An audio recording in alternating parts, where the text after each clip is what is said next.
Hello. In this interview, I discuss many of the benefits of journaling for mental health. Hi, I'm Diane Annie Mathias, and during this interview, you will hear me talk about how writing enhances good mental health. I use my own life story to give you specific and viable examples. I also provide many prompts and guidelines so you too can begin your own journaling journey. So today, let's welcome Diane Annie Mathias, our guest expert of our live session today. I call Annie my writing mentor. She has had a profound influence on my healing process when I was recovering from my divorce 5 years ago. Annie is the author of many books, including The Voice of Real and Drink Chocolate Milk with Your Demons. Actually, I have a copy here. Let me show you the cover. Annie actually designed the book cover. And here's another one, Drink Chocolate Milk with Your Demons. That's an amazing title, isn't it? So, Annie is an author, but she's so much more than a creative writer and teacher. She's an embodiment of creativity. She draws, plays the Native American flute in didgeridoo. She leads drum circles, works with the bereaved, and helps people find their inner peace. Annie's passion in life is to help people use the creative arts as a way to find healing and well-being. Annie is a role model for us midlife women because she paved a completely new path for herself and her 3 children after her husband died of suicide when she was only 32 years old. The path toward healing was a challenging one, but today, more than 4 decades later, Annie has helped lead countless people on their own healing journey through her nonprofit organization, Resources for Uncovering Wonder, which is based in Palm Desert, California. So without further ado, let's welcome Annie. Yay! So Annie, can you tell us about your midlife transformation after your husband passed away? And if you see a little furry one go by, that is Kitty Purr. She's my little rescue cat, and I got her a year ago in August. She was a feral 4-week-old kitty, and she came to live at my house. And anyhow, we have it's a reminder of how we have all sorts of things come into our life during times when we may not think it's the perfect time, but indeed it is, because it becomes a transformative part of our lives. So yes, when I was 32, my husband died of suicide, and I have had 3 young children at the time. I still have 3 children, but they're not so young, and my youngest was less than a year old.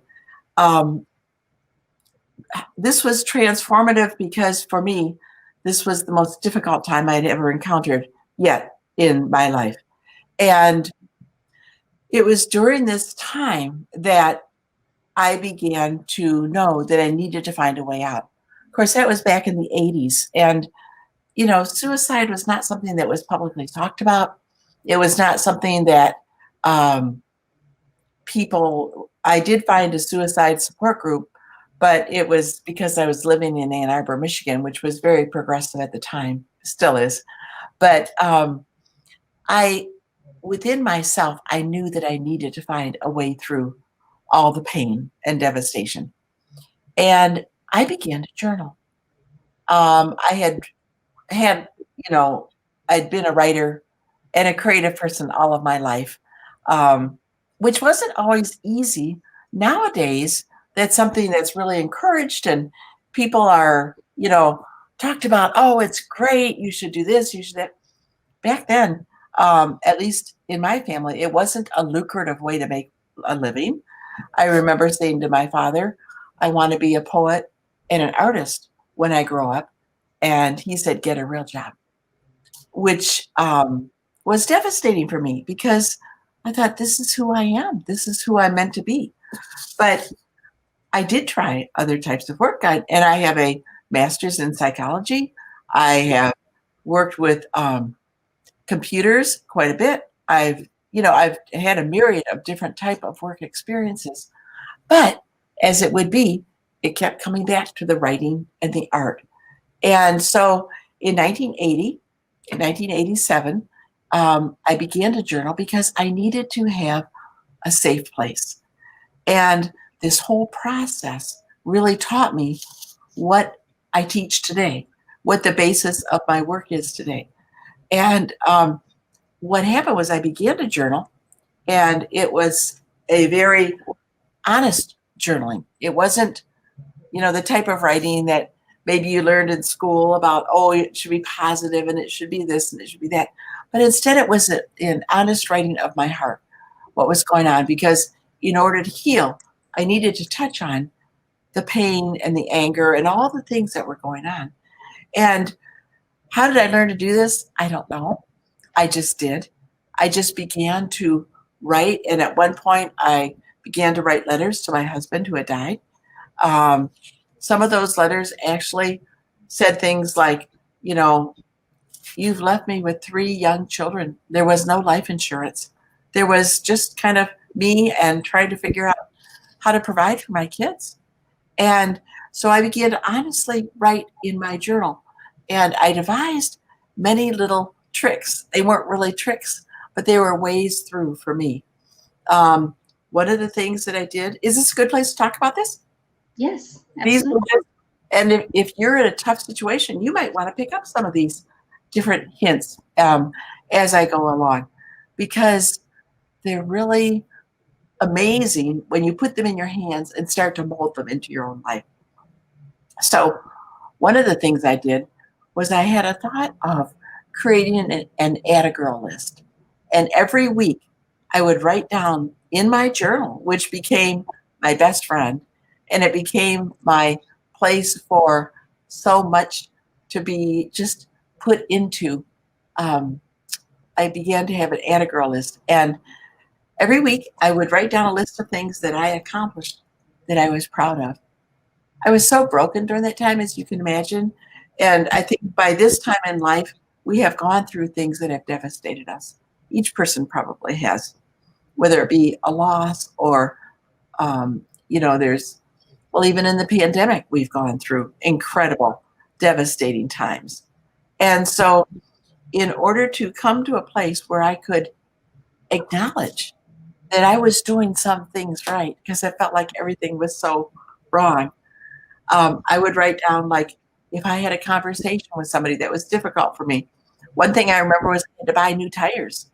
And I was really scared to go do that, plus having the money to do that. So that was on my add a girl list. I went and bought new tires today. I went to the grocery store. I got up out of bed. The kids are going to school every day, and the laundry is done, and or work types of things. So my add a girl list became a weekly routine for me.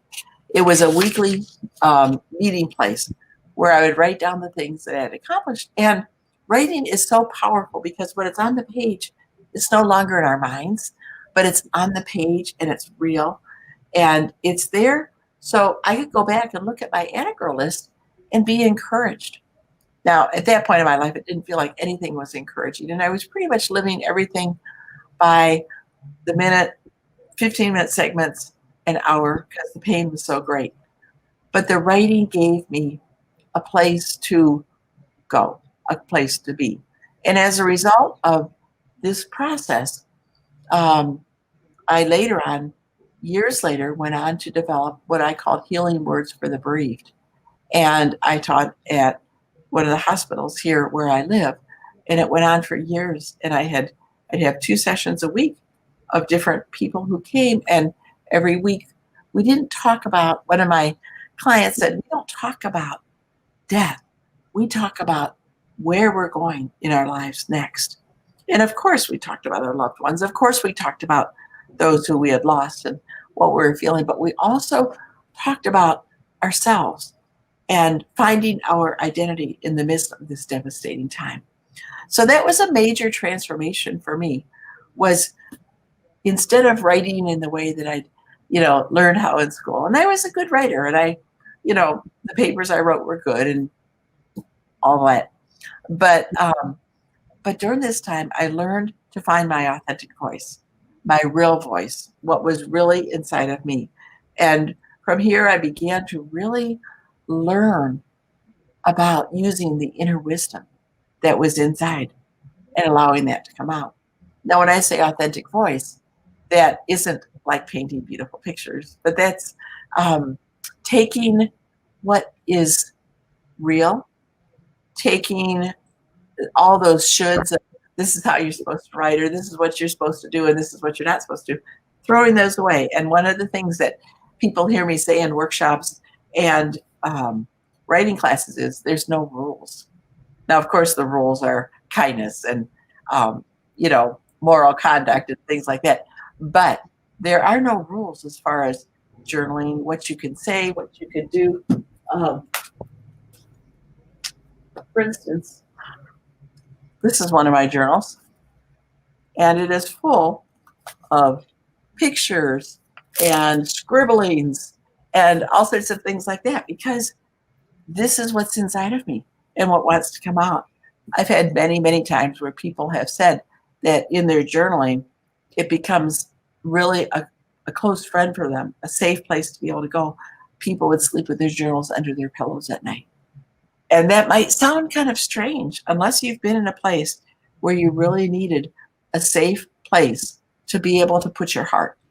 And then it just becomes a natural.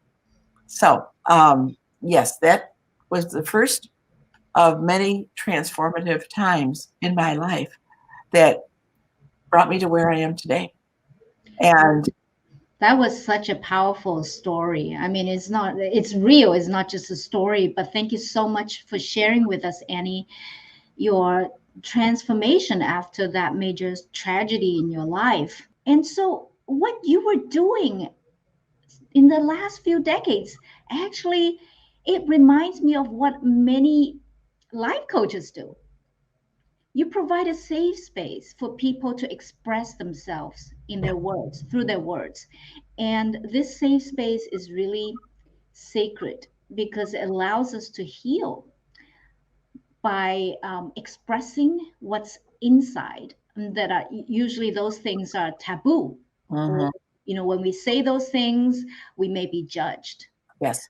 Or it's just not safe to say those things outside, in the world, but you have provided this safe space. So this is really amazing. And, over the years, especially in the last decade or so, I think maybe more, people have, there's a trend of writing in their journaling. It's become a big trend, but you actually started it like 4 decades ago and help people to do that. So, Annie, let's talk a little bit about your courage to let this creative genie out of the bottle.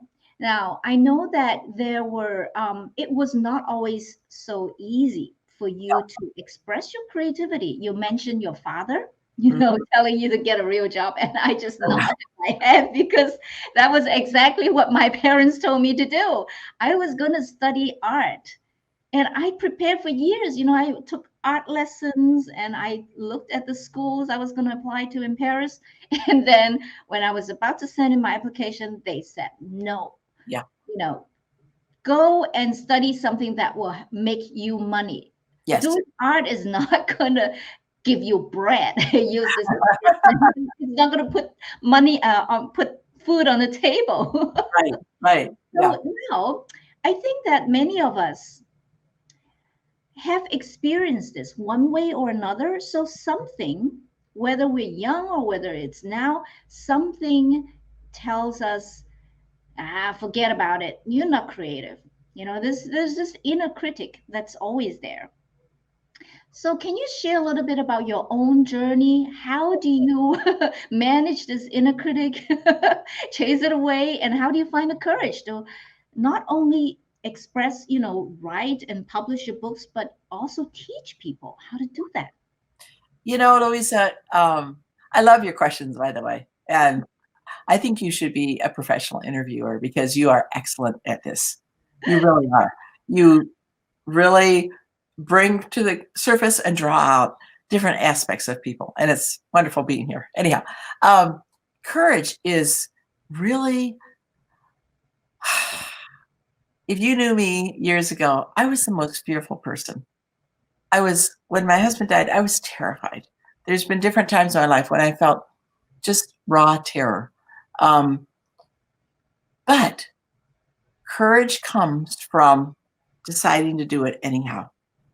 And I think that sometimes life offers us opportunities that look like horror shows, and we have choices. In 1987, I remember reading Viktor Frankl's book, Man's Choice for Meaning. And he talks about making choices and finding a reason to live. And then I read M. Scott Peck's The Road Less Traveled. And this was when it first came out years and years ago. And he talks about making choices. And a light bulb went off in my head, and I thought, I have the ability to make choices. Now, I might not feel real courageous, but I have the choice to move in the direction of courage. There was a time when I hurt my right hand quite badly. I had surgery. I had a pin put into my hand, into my thumb, but it didn't heal. Finally, the doctor said, you'll never be able to use that hand again. Well, as a writer and an artist, I was devastated. I had small children at home. I had moved to California, but I was devastated. And so I decided, okay, I'm going to learn how to write with my left hand. And so I picked up a pen and I began to learn how to write left-handed. Unbeknownst to me, when you write with your left hand, if you're usually right-handed dominant, it accesses a totally different part of your brain. Well, it was at that time that I wrote a poem that's called I'm Tired of Trying to Paint Like Sally Waterman. And eventually, with my left hand, I created this little book. Let me see if I can put it up here. Yeah, wow. Look how very, it is so, the pictures, the writing. Wow, you drew all of that? With my left hand. With your left hand. That's and amazing. I would do it in increments of 15 minutes because it was exhausting. I wasn't ready with my left hand. And I got these big pencils and crayons. And anyhow, I just decided I needed to learn to find a way through this. And if I was going to have to write with my left hand, okay. And that was before voice activation. That was before Siri, any of that. I got a program called Dragon Naturally Speaking. And I knew that. I used that back in the 90s. Yeah. This was in its raw stages. I mean, it was just new. And but courage is deciding to take baby steps in the direction that you want to go. I didn't have it all figured out. I didn't know this was going to become a book. It took me 10 years to get up the courage to even publish this book. Because, what will people think?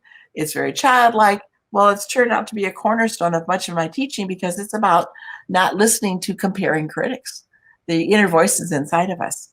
But courage is pointing your nose in the right direction. Sometimes it feels like you're not moving at all, but to make that choice is the step of courage. And I just want to encourage anybody who's listening to this to know that we are all very courageous. We're very courageous to live right now. I've never encountered anything like this before. And to wake up in the morning and get out of bed is an act of courage. To say hello to somebody, whether it be on phone or Zoom, is an act of courage. To decide to speak to myself kindly is an act of courage. And I say this because, so many times we lose track of what that courage really looks like. We think that courage might be fighting a huge fire, which indeed it is. But in our own lives, I don't have a fire to fight. I have a life to live.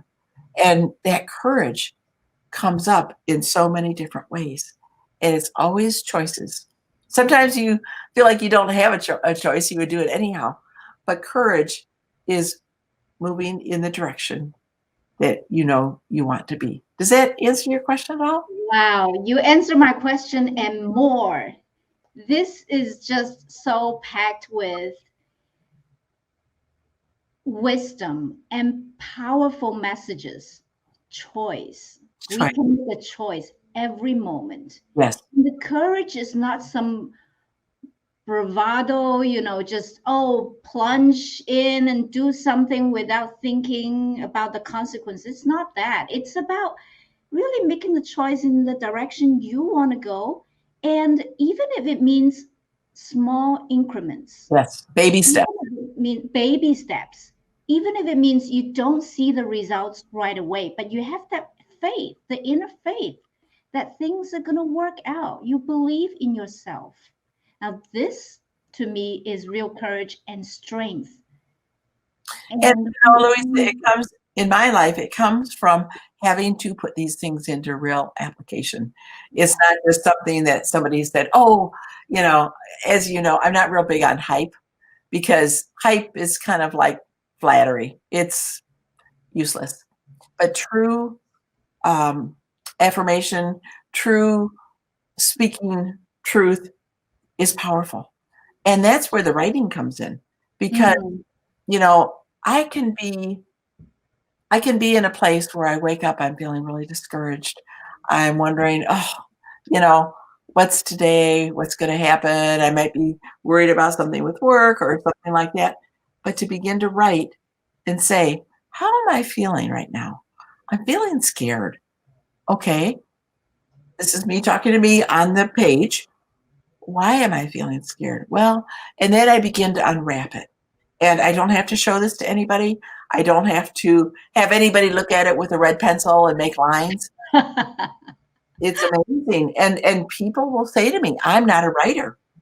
Why should I journal? I'm not a writer. Well, the reality is we have an idea of what a writer is. We're not necessarily writing bestseller New York Times books here, although we can. We are writing for healing. We're writing to help ourselves come up, listen to our inner wisdom, understand ourselves, understand the world a little better.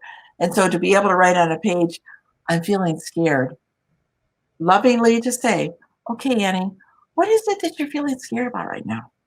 And then to just let that unfurl. And sometimes it takes a little while because we're not used to listening or being heard in that kind of way usually. And so with the writing, we are gently allowing, and it doesn't even have to be in a sentence form. Forget the paragraphs, forget any of that you were taught.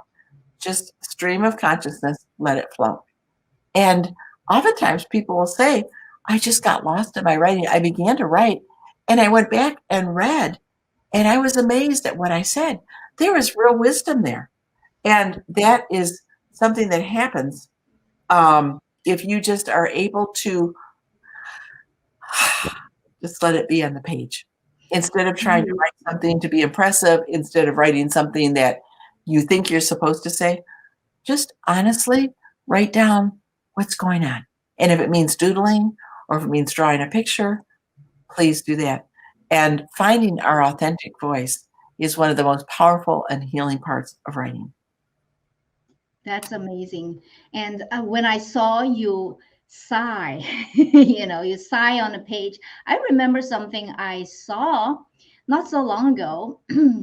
Somebody said that reading is like breathing in and writing is like breathing out. So you just sigh and breathe out and relax on a page. Yes. And that was, I was going to ask you this question, but I think you actually answered most of it.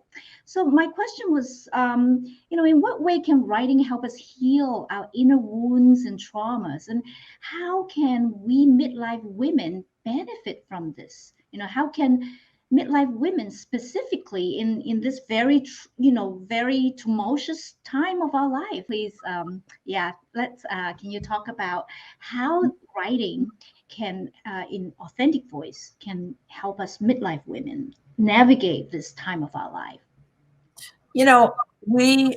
We have grown through a lot of decades of different change. And some of us have been parents, some of us have been, are working, some of us have, been in the household taking care of a family, all different things. And a lot of times you're the invisible one because you're the one who's been taken care of and the glue that's held so much together. And you haven't really been provided the space to take care of yourself. So writing is a place where you can take care of your own needs too, instead of taking care of everybody else. And I think everybody knows what I'm talking about because as women, we tend to be the nurturing ones and the giving ones. And the healing in writing can come from being heard. It can come from being validated, and it can come from being able to empathize with yourself. Throughout my years, I have watched and learned about when I'll give a prompt for a writing class. Talk about what was the most amazing thing that happened to you when you were 6 years old. And what happens when somebody begins, they get this prompt and they have no idea what they're going to say. And then something comes to their mind. Oh, I remember being out in the middle of a field and watching the sky as I lay in the grass. Or I remember coming home from school and my mom was making Bismarck donuts. And I love those jelly-filled donuts. And taking that one piece and then expanding. And what happens in writing is you can begin to remember things that are inside of you, but you haven't thought of for decades. And so when we return to honoring ourselves and looking at parts of our lives that maybe we haven't thought about, or even painful things. Now, when I would teaching writing for cancer or those living with cancer, oftentimes they would talk about difficult types of things. But when you put it on the page, it's validating. It, allows your stress to go down. You can leave it on the page. I would talk about, okay, you wrote that down. Now you can leave it on the page. You can come back and read it and all that. But it begins this process of being able to walk through what's really going on or what did happen for trauma and for a lot of different things. And there's not enough time to get into that right now. But it does allow, again, a safe place to be able to discuss, to look at, to see it through different eyes oftentimes. I mean, I've been able to go back in my writing and write about an instance 30 years later and say, oh, and my 30-year later wise self is able to see it differently than I did earlier, or things from my childhood to look at it and come with my inner wisdom from my older self. They've been doing studies and they have found that people oftentimes will have experiences with this inner wisdom. I remember younger, in my 20s and 30s, I would have dreams about this older woman with white hair, and she would always wear clothes that I really liked and jewelry that I really liked. And she would come to me in dreams.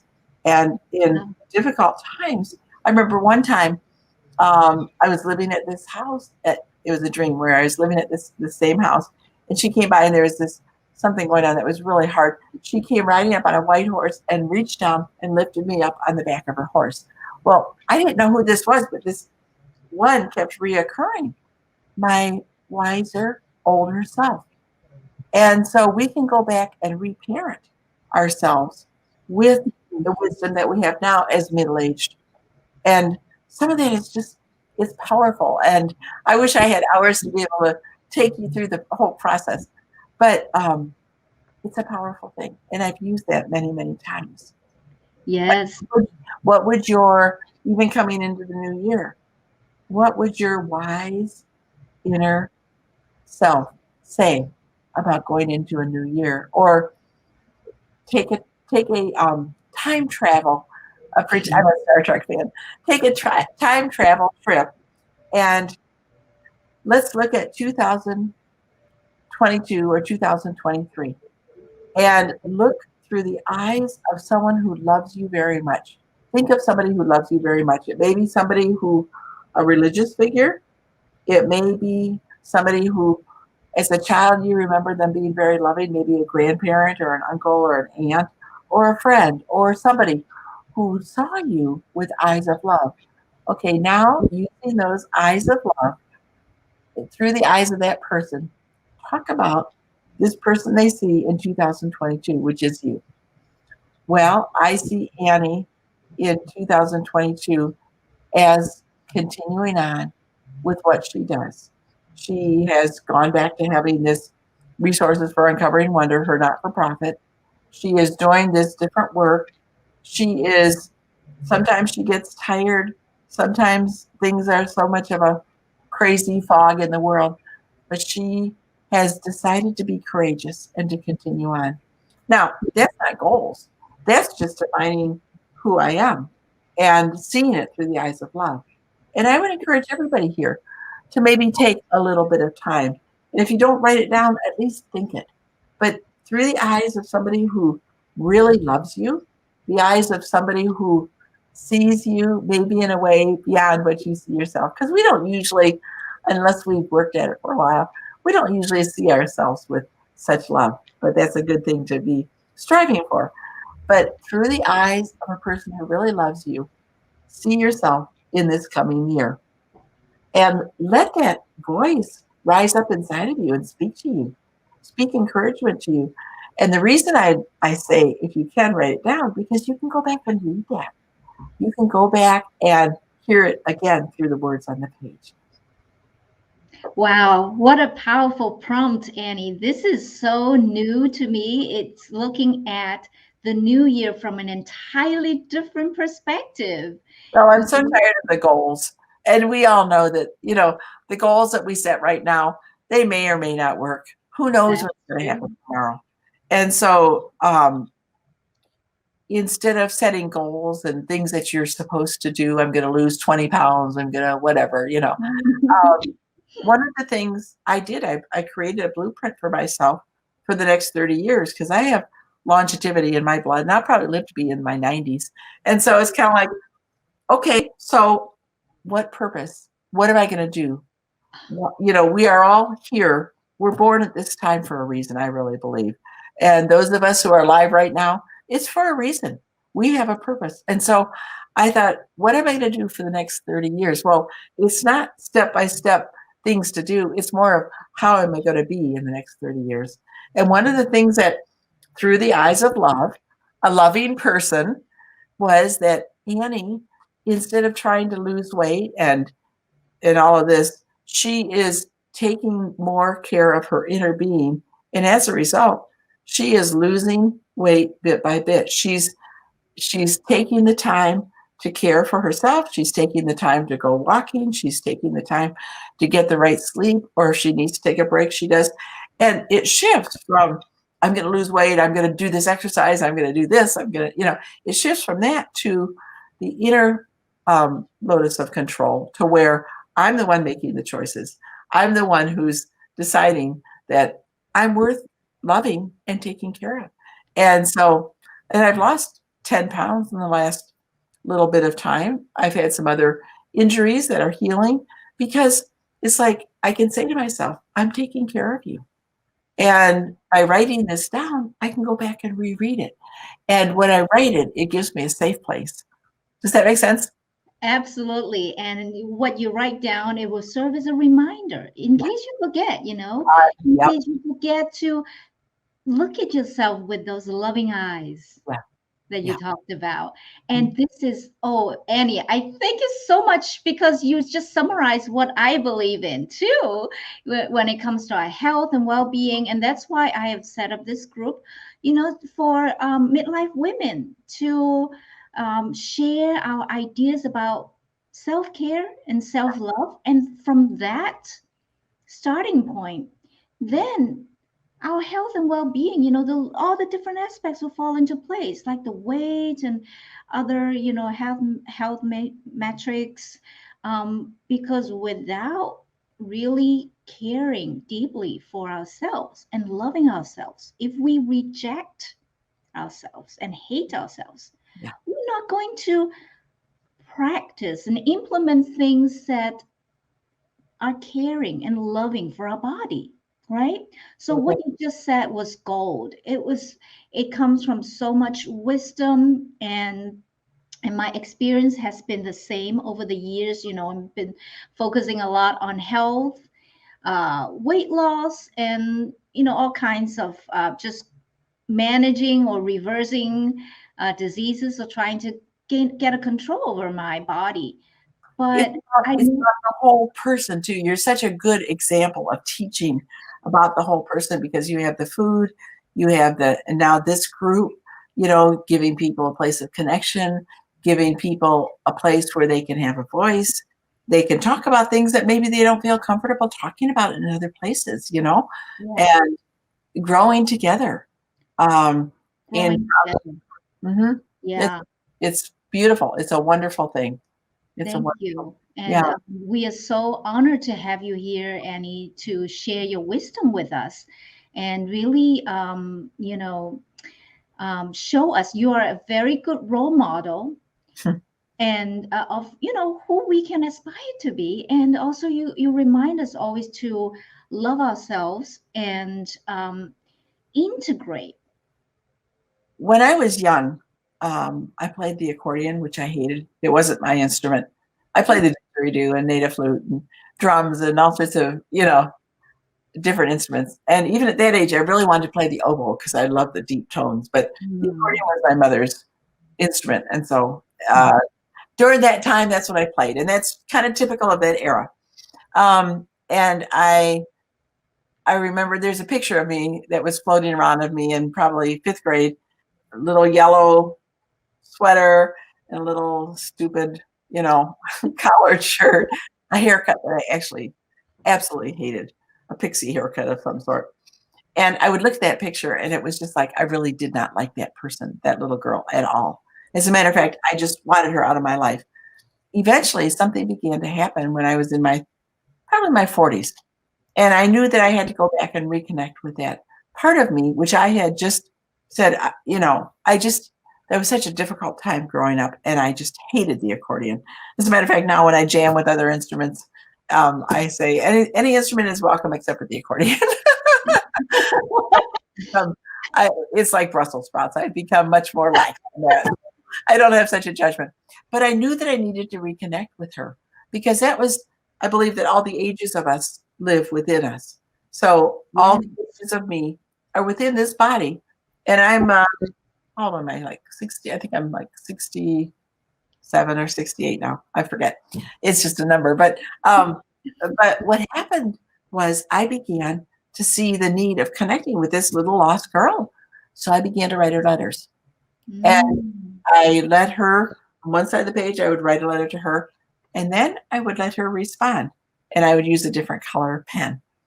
And over a period of weeks, I would have this rapport with her.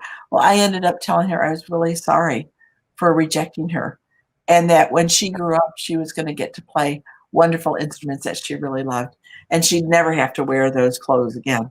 And she could wear her hair however she wanted. Susie said, reconnecting with earlier versions of myself is something I've just started. It's powerful, isn't it, Susie? It's really powerful because that's what makes us whole people. In different traditions, they, talk about reconnecting in different ways. Um, Anyhow, but this is a way in writing that we can connect with parts of ourselves that maybe we left behind on purpose. Maybe we didn't realize we left behind.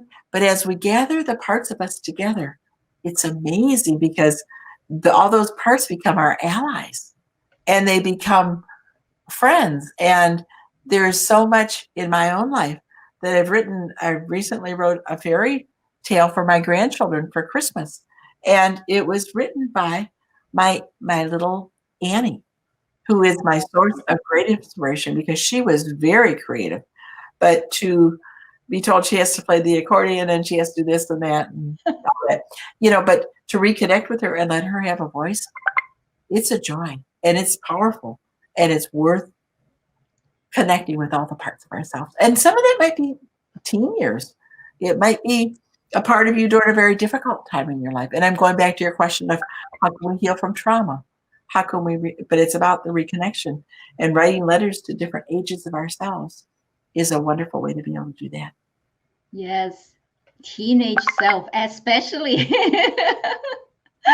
And yeah, just the last 2 weeks, a couple of weeks, we have been working in this group. My live sessions have been dealing with the self-image, and a lot of it came from our childhood and how other people judged us, Yep. our parents. So really rejecting certain parts of our body Mm-hmm. and ourselves that has a detrimental effect on the sense of self and well-being. So what you were saying just fits perfectly into this whole discourse, which I love to, just keep going, because this is an ongoing process, integrating parts of ourselves and the different ages. At certain point, we kind of rejected them, or we hated that age, and then it sort of stuns our growth, Yes. during that period. So by integrating that, it really has a healing effect. So I'm so glad you brought up that example, and little Annie. So little Annie is a very happy part of yourself now. Yep. Yep.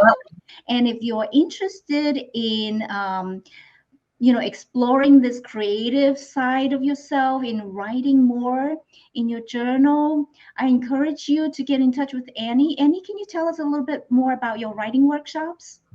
Yes. I have a Resources for Uncovering Wonder, which is using the creative arts for healing and transformation.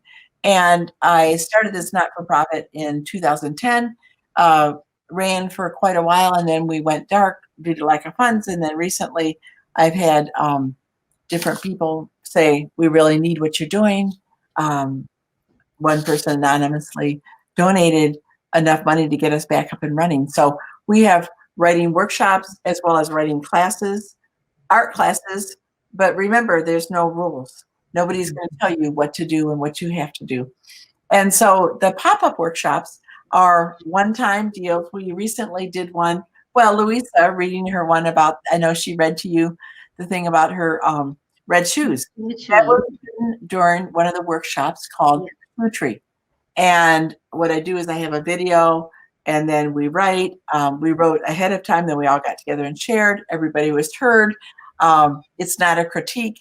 So it's a chance for people to really express what's in their hearts. Another workshop that I recently did was where I showed the waters at the Dells in Wisconsin, of a video that I took, and letting the waters speak. And that was a powerful one, because a lot of times we can use prompts that aren't words and allowing what's inside of us to come out. And the workshops are very moderately priced, $10, $12, $14. And the reason I like to do pop-up workshops is because it's not a 4-week long, a 6-week long course. It's just right there. And, sometimes people are afraid of making a commitment right now because we're just all in this really odd place, and we're tired, and. So the pop-up workshops were an idea I thought of, just putting together something that would bring in some refreshment. If you liked it, you could do more. People have come to the workshops and then decided to join the writing class. So, but those are all listed, and you can find them easily on uncoveringwonder.org. My blogs are full of prompts and things about writing, things about art, that type of thing. And then we do Labyrinth Walks if you live here in the desert, which is something that I've been doing for years and years. And it's a powerful, also a healing modality. Yeah, that includes movement, which is really amazing. And I hope I can join you someday in the desert. You come. And I play music as we, walk the labyrinth. I play like the native flute. Sometimes I'll use a shruti box, which is East Indian, and do a little bit of singing, even though, I'm one who would say I can't sing. But the reality is we can all sing. It's just if we stop these inner critics from telling us we can't sing, what comes out is it might be a joyful noise, but it is beautiful. So life is beautiful. And thank you so much, Annie, for joining us today. Thank you so much for inviting me to come. Yeah, you're welcome.